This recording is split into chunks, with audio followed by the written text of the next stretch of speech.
Alright guys, so I've installed the 2mm screen in the crusher hammer mill plant there next to all the T-waste that's going to be munched by it, and I just ran it for a little while feeding it oh, that's frozen. Oh look, we're in the Yukon.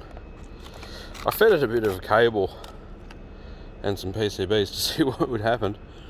Well, there's a good way to separate your plastic, just freeze it. But anyway,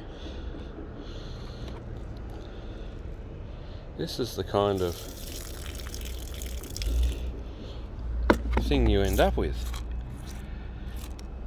So I just grabbed a pile of this out of the top of the hammer mill. This is just all sitting up on top. We've actually got to make a zigzag style top for that. That's not sufficient. It bounces out of it. That's what they look like just before they get belted to the 2mm screen. And there's some really fine stuff like gold traces down here, and then this is what comes out the bottom. You get this delicious copper slurry, which is going to be just perfect to smash through this big old 4-metre long shaker table. Copper bar poured yesterday. But yeah, you end up perfectly liberating all the copper from the cable and the PCBs. All the bits of PCB are clean too. Man, that's cold.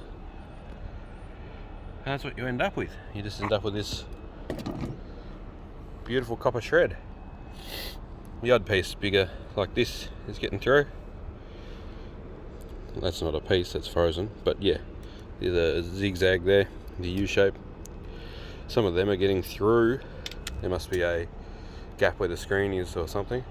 I'll take you over and show you the screen I pulled out.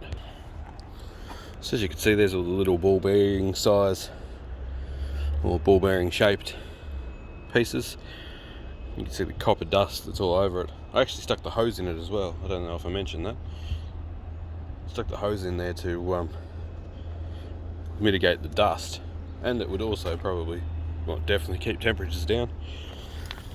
This is what I was throwing in it, this copper and heavy plastic shred for some underground cable. So it's got the yellowy clear layer first, and then that layer, and then the big copper conductors inside. So I pre-shredded this stuff the other day. Anything big that goes in comes out like that when you got the 25mm screen, 20mm screen in there, sorry. This is the 20mm screen. So I've got this 20mm one. I've got an engineering shop that works over my back fence there. So I'm going to get a in-between one made. I'm not sure what that'll cost me, but anyway. And then there's the 2mm one. So the aim is to be able to do a pre-shred with something halfway between the two, and then go through and just pre-shred everything and have buckets and drums and stuff, even a pile you literally scoop up out of with a digger, or like a half cut individual bolt carrier full of pre-shred, and then we come back and feed it. I've lifted it up just enough that we can slip a recycling bin under it, like so. See, some of it's not landing in there. We need to make like a skirt for it to land on. But yeah,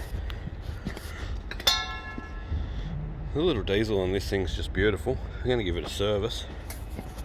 It ran for nearly 10 minutes the other day at load, and I had the fuel turned off. So I think it might be quite exceptional on fuel as well.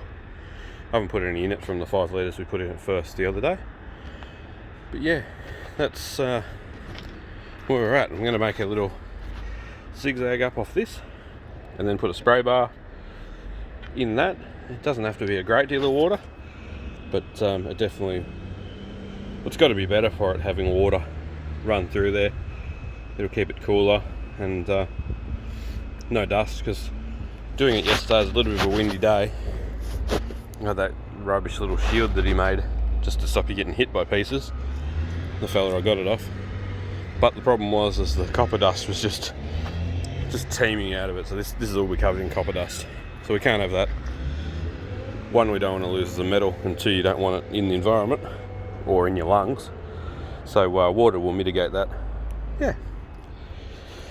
Anyway, I just thought I'd share what I've found with the hammer mill so far. Hammers it up beautifully. The little diesel's a gem of a thing, runs fine. Might change that little muffler out for a vehicle sized muffler, as it's quite loud, but I think the injection noise is quite loud as well. So I'll see if I can find an airbox similar to what the Kubota's got, like a double baffled style airbox, and we'll mount an airbox on one side of the roll cage and a proper muffler on the other side of the roll cage, and improve this guard, because the guard's only mounted from the bottom. So we might get some straps up to the outer frame so the guard doesn't shake. Yeah, that'll mitigate a lot of the noise. Apparently these Changfa diesels are extremely diesel knocky noisy, so what are you going to do? But yeah, it starts and it smashes cable. I don't think I can do it on a single phase motor, even if I had a huge one, so diesel it is. It's no louder than what a petrol Honda 2-cylinder would be to make the same power. We've got one on a pressure jet machine that we use to unblock drains at work, and yeah, they're loud as all holy hell, so it is what it is. Thanks for watching. Yeah, it's